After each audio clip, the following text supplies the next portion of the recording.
આવતીકાલે રાષ્ટ્રપતિના જે ચૂંટણીઓ છે તેના માટેનું મતદાન થવા જઈ રહ્યું છે અને હવે વિપક્ષ દ્વારા તેમના ઉપરાષ્ટ્રપતિ પદના ઉમેદવારનું પણ નામ છે તે જાહેર કરી દેવામાં આવ્યું છે। આ ઉમેદવાર કોણ છે અને કઈ રીતે કઈ ગણતરીને લઈને આ નામ જાહેર કરવામાં આવ્યું છે, જાણીશું મનીષ પાસેથી। દિવ્યા, માર્ગરેટ આલ્વા એક કોંગ્રેસના એક સિનિયર નેતા છે। ચાર વખત રાજ્યસભાના સાંસદ રહ્યા હોય, એક વખત લોકસભા અને લાંબા સમય સુધી સરકારમાં કામ કરવાનો ખૂબ મોટો અનુભવ છે। કોંગ્રેસના એક સંનિષ્ઠ કાર્યકર્તા ગણાય છે, પરંતુ એમની સાથે એક મોટી વાત, એક ગુજરાત સાથે જોડાયેલી વાત એ છે કે તેઓ ગુજરાતના પણ 6 કે 7 દિવસ માટે કાર્યવાહક રાજ્યપાલ રહી ચૂક્યા છે, રાજસ્થાનના રાજ્યપાલ રહી ચૂક્યા છે, ગુજરાતના પણ રાજ્યપાલ રહ્યા છે। એક લાંબી રાજકીય કારકિર્દી એમની સાથે જોડાયેલી છે અને એ ઉપરાંત 2009ની જ્યારે ચૂંટણી હતી, લોકસભાની ચૂંટણી, અને એ વખતે એ વિવાદોમાં એટલા માટે આવ્યા હતા કે એમણે પોતાના દીકરા માટે ટિકિટ માંગી હતી, દિવ્યા, અને એ વખતે કોંગ્રેસે એમના દીકરાને ટિકિટ ના આપી અને ટિકિટની વેચણી થઈ ગઈ હોય, ખરીદાઈ ગઈ હોય ટિકિટ, એ પ્રકારના એમણે આરોપ લગાવ્યા હતા અને જે તે સમયે તેઓ કોંગ્રેસના રાષ્ટ્રીય મહાસચિવ હતા અને એ પદથી તેમને હટાવી દેવામાં આવ્યા હતા। આ ઉપરાંત પણ એમણે અનેક વખત એવું બન્યું છે કોંગ્રેસમાં રહીને પણ કોંગ્રેસના મોવડી નેતૃત્વ સામે અનેકવાર સવાલો ઉઠાવ્યા છે, એમને આરોપોના કઠેડામાં ઊભા રાખ્યા છે। સોનિયા ગાંધી અને રાજીવ ગાંધી સાથે પણ એમણે કામ કર્યું છે, રાજીવ ગાંધી સરકારમાં એવો મંત્રી પણ રહ્યા છે અને સૌથી મોટી વાત એ છે કે જ્યારે એમણે શાબાનો કેસની અંદર જ્યારે રાજીવ ગાંધી ક્યાંક પાછા પડી રહ્યા હતા તેવા સમયે જ્યારે એ કોર્ટમાં જઈને એ સુપ્રીમ કોર્ટના નિર્ણય સામે એ પાછા પડી રહ્યા હતા તેવા સમયે એમણે એ સલાહ આપી હતી કે તમે મૌલવીઓની સામે પાછા ન પડતા, અને ત્યારે રાજીવ ગાંધી એમના પર ખીજાઈ ગયા હતા। એ પણ વાત એમણે પોતાના પુસ્તકમાં લખી છે। આ ઉપરાંત નરસિમ્હા રાવ, જેમની સાથે આઈડિયોલોજીકલ કોંગ્રેસ સાથે ખૂબ મતભેદ રહ્યા, જ્યારે કોંગ્રેસના એ ખૂબ ઊંચા પોઝિશન પર હતા, એ વખતે જ્યારે તેમનું નિધન થયું અને એમને રાજકીય સન્માન ન મળ્યું, એ વાતને લઈને પણ એમણે લખ્યું છે કે મને એ વાતનું દુઃખ છે કે એમને રાજકીય માન સન્માન ન મળ્યું અને કોંગ્રેસે આવું કરવું જોઈતું હતું। એટલે વારંવાર કોંગ્રેસમાં રહેવા છતાં પણ એમણે કોંગ્રેસની સામે સવાલો ઉઠાવ્યા છે, પરંતુ એક લાંબી રાજકીય કારકિર્દી અને એક લાંબો રાજકીય બહોળો અનુભવ, અને એમને આ વખતે શરદ પવારે વિપક્ષના ઉપરાષ્ટ્રપતિ પદેના ઉમેદવાર તરીકેનું નામ જાહેર કર્યું છે। જોવાનું એ રહેશે કે ધનખેડે કે પછી માર્ગરેટ, એ બેમાંથી કોણ બળવાન સાબિત થાય છે। આભાર મનીષ જાણકારી બદલ। તો જે રીતે ઉપરાષ્ટ્રપતિ પદના ઉમેદવાર તરીકે કોંગ્રેસે નામ જાહેર કર્યું છે, પરંતુ આવતીકાલે જે મતદાન થવાનું છે તેમાં જ નક્કી થશે કે આખરે કોની જીત થાય છે અને કોની હાર। જો કે સૌથી પ્રબળ દાવેદાર જે છે દ્રૌપદી મુર્મુ, કે જેમની જીત આમ સામાન્ય રીતે નક્કી જ માનવામાં આવે છે, તેઓ રાષ્ટ્રપતિની ચૂંટણી પહેલા આજે ગુજરાત આવ્યા હતા અને ગુજરાતમાં તેઓ તમામ ધારાસભ્યો અને સાંસદો સાથે જે બેઠક થઈ હતી ભૂપેન્દ્રભાઈ પટેલની અધ્યક્ષતામાં, તેમાં પણ ભાગ લીધો હતો। આ સાથે તેમની મુલાકાતને લઈને રાજેન્દ્ર ત્રિવેદી દ્વારા શું કહેવામાં આવ્યું હતું, જાણીશું આશુતોષ પાસેથી। જે આવતીકાલે રાષ્ટ્રપતિ પદની ચૂંટણી થવાની છે ત્યારે એનડીએના જે ઉમેદવાર છે દ્રૌપદી મુર્મુ તે આજે ગુજરાતની મુલાકાતે હતા અને બાઢ ખાતે જે ખાનગી રિસોર્ટ આવેલો છે ત્યાં તેઓએ 2 કલાક જેટલો સમય જે છે તેમણે વિતાવ્યો હતો અને તેમણે સંબોધન કર્યું હતું પોતાના તરફેણમાં મત આપવા માટે। ભારતીય જનતા પાર્ટીના તમામ ધારાસભ્યો ઉપસ્થિત રહ્યા હતા, સાથે સાથે સાંસદો પણ ત્યાં હાજરી આપી હતી। ભૂપેન્દ્ર પટેલ, મુખ્યમંત્રી સી આર પાટીલ, ગુજરાતના ભાજપ અધ્યક્ષ છે, તે પણ ત્યાં ઉપસ્થિત રહ્યા હતા અને તમામને માર્ગદર્શન જે છે તે આપવામાં આવ્યું હતું। ખાસ વાત કરવામાં આવે તો રોમન અક્ષરમાં જે એકડો ગૂંટવાનો છે તે એકડો કઈ રીતે ગૂંટવો, કોઈ ભૂલ થાય કે નહીં ન થાય તેનું કયા પ્રકારનું ધ્યાન રાખવું, તે તમામ માહિતી જે છે તે આપવામાં આવી હતી।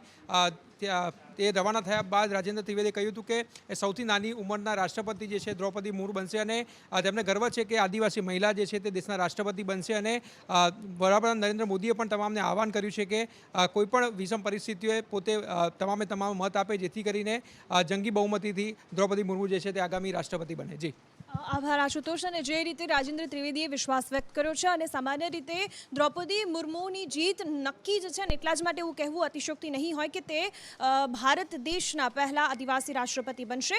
જો કે બીજી બાજુ ચૂંટણીઓ ગુજરાત વિધાનસભાની પણ યોજાવા જઈ રહી છે અને એટલા જ માટે અલગ અલગ સમાજ એક થઈ રહ્યા છે। કોળી સમાજનું સંમેલન આવતીકાલે મળવા જઈ રહ્યું છે, દેવજી ફતેપરાના અધ્યક્ષતામાં આ જે સંમેલન છે તે મળવા જઈ રહ્યું છે, તેને લઈને શું વધુ અપડેટ છે, જાણીશું પ્રતિપાલ પાસે।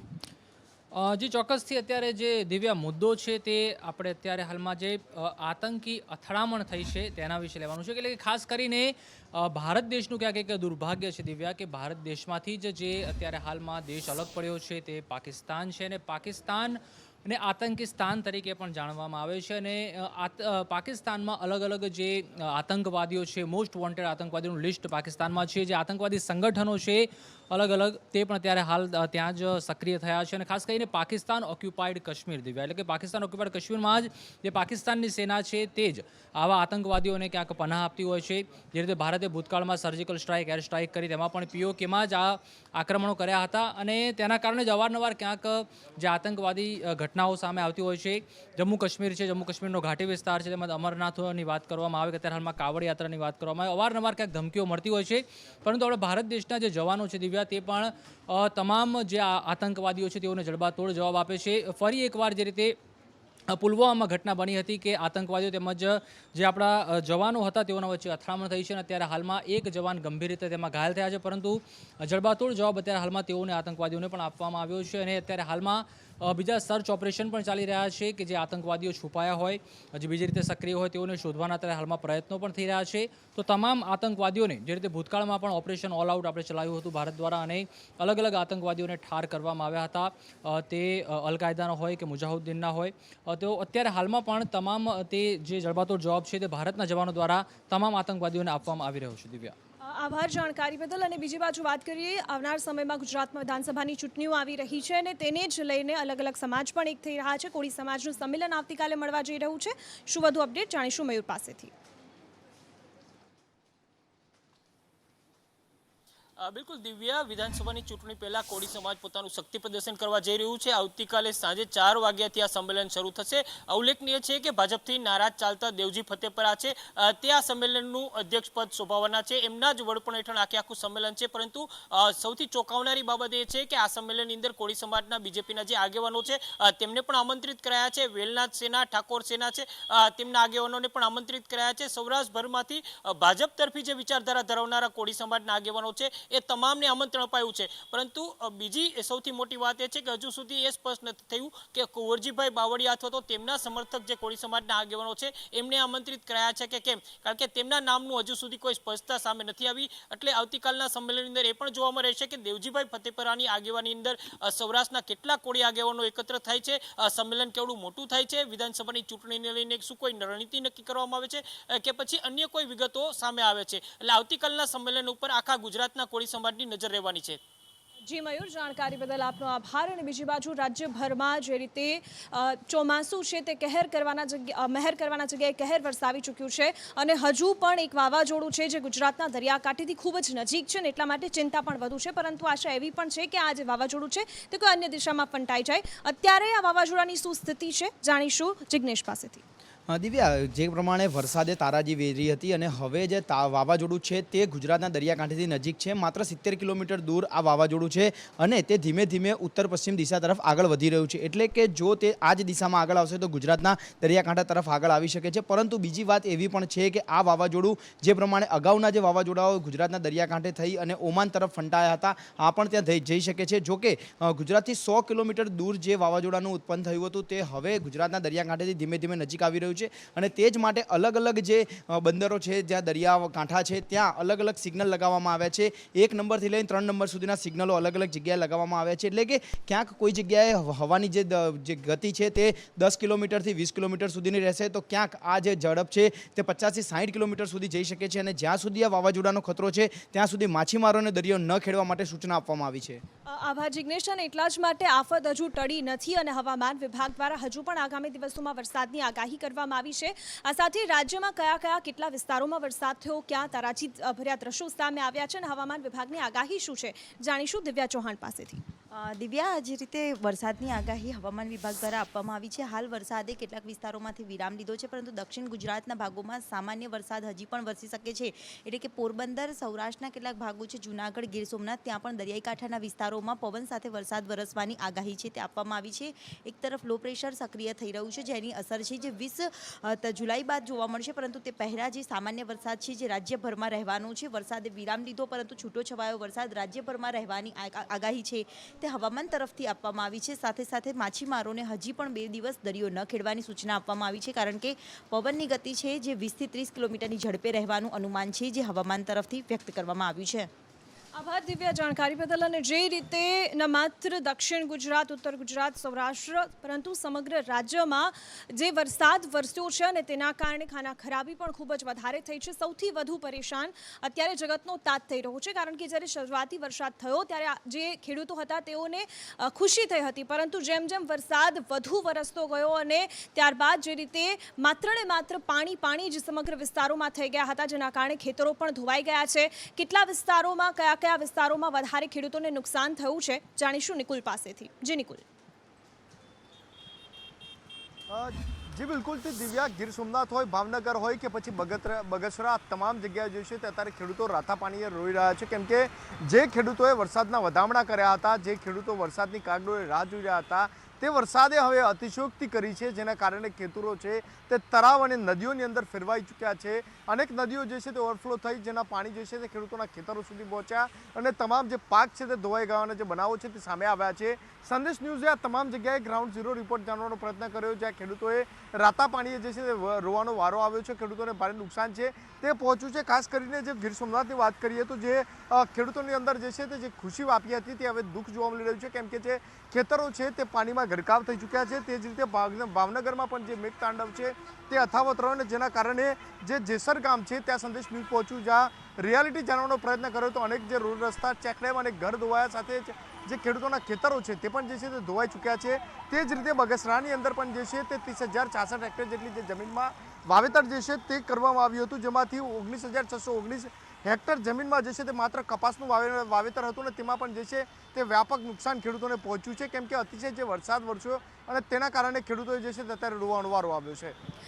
જી નિકુલ, જાણકારી બદલ આપનો આભાર. અને જે રીતે અત્યારે જગતનો તાત પરેશાન થઈ રહ્યો છે, અત્યારે રાજ્યભરના તમામ વિસ્તારોમાં આ જ પ્રકારની પરિસ્થિતિ છે, કારણ કે છેલ્લા અઠવાડિયામાં જ્યાં સ્થળ ત્યાં જળની સ્થિતિ હતી અને માત્ર નુકસાની અને તારાજીના દ્રશ્યો સામે આવી રહ્યા હતા. અનેક રસ્તાઓ બંધ થઈ ગયા છે, અનેક રસ્તાઓ તૂટી ગયા હતા અને એટલા જ માટે સમગ્ર રાજ્યભરમાં ભારે નુકસાન થયું છે. અને તેમાં પણ શહેરોની વાત કરીએ અને શહેરોમાં પણ અમદાવાદની જો વાત કરીએ તો જ્યારે ચોમાસું આવે, વરસાદ ભારે હોય કે નબળો હોય, સામાન્ય હોય, પરંતુ અમદાવાદ એ ભુવા નગરી અને ખાડાવાદ બનતું હોય છે. એ આ વર્ષનો પહેલો દાખલો નથી, પરંતુ છેલ્લા ઘણા વર્ષોથી આ પ્રકારની પરિસ્થિતિ અમદાવાદની છે. અમદાવાદના તમામ જે નાગરિકો છે તે ટેક્સ ભરવામાં પ્રથમ સ્થાને આવતા હશે, પરંતુ ટેક્સ ભરવાના બદલામાં સુવિધાઓના નામે માત્ર ને માત્ર તેમને છીંડા જ મળતા હોય છે. અને એટલા જ માટે આ વખતે પણ અમદાવાદમાં આ જ પ્રકારના દ્રશ્યો સામે આવ્યા છે. 25 જગ્યાઓ એવી છે અમદાવાદની ટોટલ કે જ્યાં ભૂવા પડ્યા છે. એ ભૂવા છે કે નાના તળાવ તે કહેવું પણ કદાચ મુશ્કેલ હોય છે. તો અનેક એવા રસ્તાઓ છે, અનેક એવા હાઈવેઝ છે કે જે ખાડાઓથી ભરાયેલા છે અને આ ખાડાઓમાં પસાર થવું એટલે કે કમર તોડવી, આવો જ અનુભવ અત્યારે અમદાવાદના નાગરિકો કરી રહ્યા છે. દેવાંગ જોડાઈ ગયા છે વધુ જાણકારી સાથે. અમદાવાદમાં દેવાંગ, કયા વિસ્તારો છે કે જ્યાં ભૂવા પડ્યા છે અને ખાડાઓનું સામ્રાજ્ય જોવા મળ્યું છે?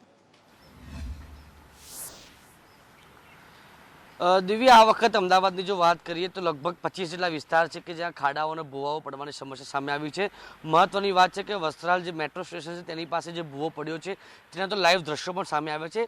વાત એ છે કે અમદાવાદ શહેરની અંદર જ્યારે સામાન્ય વરસાદ વરસતો હોય છે, ત્યારે ભારે વરસાદ વરસતો હોય છે, ત્યારે આ જ પ્રકારની સ્થિતિ દર વર્ષે થતી હોય છે. અષાઢમાં આ વખતે મેઘરાજા અનાધાર હતા. સમગ્ર રાજ્યની અંદર મેઘરાજાએ તાંડવ મચાવ્યો હતો, પરંતુ અમદાવાદ શહેરની જ્યારે વરસાદ વરસ્યો ત્યારે લઈને આખું અમદાવાદ શહેરની અંદર જાણે ખાડાઓનું સામ્રાજ્ય બની ગયું હોય તેવા દ્રશ્યો એક બાદ એક સામે આવી રહ્યા છે. મહત્વની વાત એ છે કે અમદાવાદ શહેર સૌથી વધારે નાગરિકો ટેક્સ ભરતો શહેર છે અને આ જ નાગરિકોને આ ટેક્સના બદલામાં માત્ર ભૂવા અને ખાડાઓ જ મળી રહ્યા છે. વાત એ છે કે હવે વરસાદે વિરામ લીધો છે, પરંતુ હવે આ જે ખાડાઓ અને ભૂવાઓ પડ્યા છે તેને માત્ર અમદાવાદ મ્યુનિસિપલ કોર્પોરેશને બેરિકેડ કરી સંતોષ માન્યો છે. કેટલી જલ્દી આનું નિરાકરણ આવે તે સૌથી મોટો સવાલ ઊભો થઈ રહ્યો છે. સાથે જ પ્રી મોન્સૂન કામગીરી જે હોય છે એ પ્રી મોન્સૂન કામગીરીના ટેક્સ જે પૈસાઓ છે અમદાવાદ શહેરીજનોના, તે પૈસા કેવી રીતે ઉપયોગ થાય છે, ક્યાં વપરાય છે, તેને લઈને પણ હવે જે શહેરીજનો છે તે પૂછી રહ્યા છે. દિવ્યા. જી દેવાંગ, જાણકારી બદલ આપનો આભાર. અને એટલા જ માટે સવાલો અનેક ઊભા થઈ રહ્યા છે. જે પ્રી મોન્સૂન એક્ટિવિટીની કામગીરી થાય છે તેને લઈને પણ સવાલ, અને જે ટેક્સના પૈસા જે જનતા આપે છે તેને લઈને પણ સવાલ છે કે આ પૈસા આખરે જાય છે ક્યાં, જો જનતાની સુખાકારીમાં એ નથી વપરાતા. બીજી બાજુ રાજ્યમાં દક્ષિણ ગુજરાતમાં સૌથી વધુ વરસાદ થતો હોય સામાન્ય રીતે તો ડાંગ વિસ્તાર છે, પરંતુ ડાંગમાં આ વખતે ભારે વરસાદના કારણે અહીં પણ તારાજી ભરેલા દ્રશ્યો સામે આવ્યા છે. ઠેર ઠેર પાણી ભરાયા અને જ્યારે આ પાણી ઓસર્યા ત્યારે જાણ થઈ કે અનેક લોકોના મોત થયા છે, કારણ કે ત્યાંથી મૃતદેહો પણ મળી આવ્યા છે. કેટલા મૃતદેહો મળ્યા છે અને ડાંગની પરિસ્થિતિ કેવી હતી જાણીશું ધ્રુવિશા પાસેથી. જે દિવ્ય જણાવી દઈએ કે ડાંગમાં મેઘતાંડવ બાદ તબાહીના દ્રશ્યો સતત સામે આવી રહ્યા છે. પૂર્ણા નદીમાં ઘોડાપુર આવતા નીચાણવાળા વિસ્તારોમાં પાણી ફેલાઈ ગયું હતું. ત્યારબાદ અનેક લોકોને ખાવાના પણ સાસા પડી રહ્યા હતા. તો આવી ઘટના બાદ પાણી ઓસરતા 5 લોકોના મૃતદેહ મળી આવ્યા છે. હાલ પોલીસ દ્વારા તપાસ હાથ ધરવામાં આવી છે. તો અન્ય એક કિશોરનો મૃતદેહ પણ મળી આવ્યો છે, જે 2 દિવસ પહેલા પાણીમાં તણાઈ ગયો હતો. તો હાલ પોલીસ દ્વારા તપાસ હાથ ધરવામાં આવી છે. જી ધ્રુવિશા, જાણકારી બદલ આપનો આભાર. તો જે રીતે અવિરત અને ભારે વરસાદ વરસ્યો જેના કારણે અનેક નદી નાળાઓ છલકાયા, ડેમ ઓવરફ્લો થયા, જેના કારણે આવનાર સમયમાં ગુજરાતમાં પાણીની સમસ્યા ઓછી સર્જાશે તેવી આશા પણ બંધાય. અને તેમાં પણ ગુજરાત માટે જીવાદોરી સમાન કહેવાત નર્મદા ડેમની પણ જળસપાટી છે તે વધી છે. કેટલી જળસપાટી થઈ છે જાણીશું કશિશ પાસેથી. જી દિવ્યા, જણાવી દઈએ કે જે રીતના સતત ભારે વરસાદ રહ્યો છે ત્યારે ગુજરાતની જીવાદોરી સમાન ગણાતા નર્મદા ડેમની જળ સપાટીમાં વધારો પણ નોંધાયો છે. 2 મીટર જે વધારો નોંધાઈને 119.80 મીટર પર પહોંચી ગયો છે છેલ્લા 2 દિવસમાં. ત્યારે હાલ નર્મદા ડેમમાં 1198 મિલિયન ક્યુબિક મીટર લાઈવ પાણીનો જથ્થો ઉપલબ્ધ છે. આ સાથે જ ગુજરાત માટે કેનાલ 4697 ક્યુસેક પાણી છોડવામાં પણ આવી રહ્યું છે. તો સારા વરસાદના કારણે નર્મદામાં આ વર્ષે 138.68 મીટર સુધી પાણી ભરાય એવી આશાઓ પણ સેવાઈ રહી છે. જી, અને જે રીતે નર્મદામાં પાણી ભરાય છે તેને લઈને નર્મદાનું પાણી છે તે છેવાડા સુધી પહોંચે છે અને એટલા જ માટે નર્મદાનું જીવાદોરી ગણાય છે. અને એટલા જ માટે એવી આશા પણ કે આવનાર સમયમાં આવનાર ઉનાળામાં પાણીની સમસ્યાઓ નહીં સર્જાય. અને મહત્વપૂર્ણ સમાચારની વાત કરીએ તો ગુજરાતને ફાટક મુક્ત બનાવવા માટેની જે કામગીરી છે તે પૂરજોશમાં શરૂ થઈ ચૂકી છે અને આ કામગીરી માટેની મંજૂરી પણ મળી ગઈ છે. કયા કયા વિસ્તારોમાંની આ કામગીરી કરવામાં આવશે અને કેટલું બજેટ આ કામ માટે ફાળવવામાં આવ્યું છે જાણીશું સચિન પાસેથી. જી સચિન.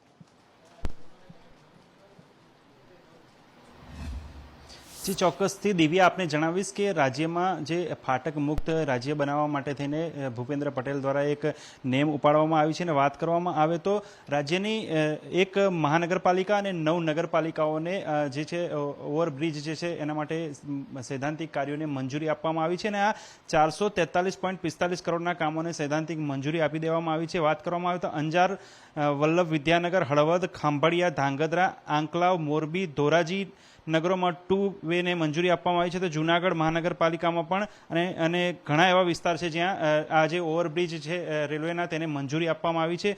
જો વાત કરવામાં આવે તો મુખ્યમંત્રી દ્વારા જે આ પેટ્રોલ અને જે છે સમયનો બચાવ થાય તે માટે આ ખાસ મહત્વના કાર્ય જે સૈદ્ધાંતિક કાર્ય ઉપાડવામાં આવ્યું છે. અને ઘણા એવા વિસ્તારો છે જ્યાં રેલવેની મંજૂરી આપવામાં આવી છે, રેલવે બ્રિજની. જી આભાર સચિન જાણકારી બદલ. તો બીજી બાજુ દેશમાં 200 કરોડ વેક્સિનના ડોઝ આપવાનો વિક્રમ સ્થપાઈ રહ્યો છે.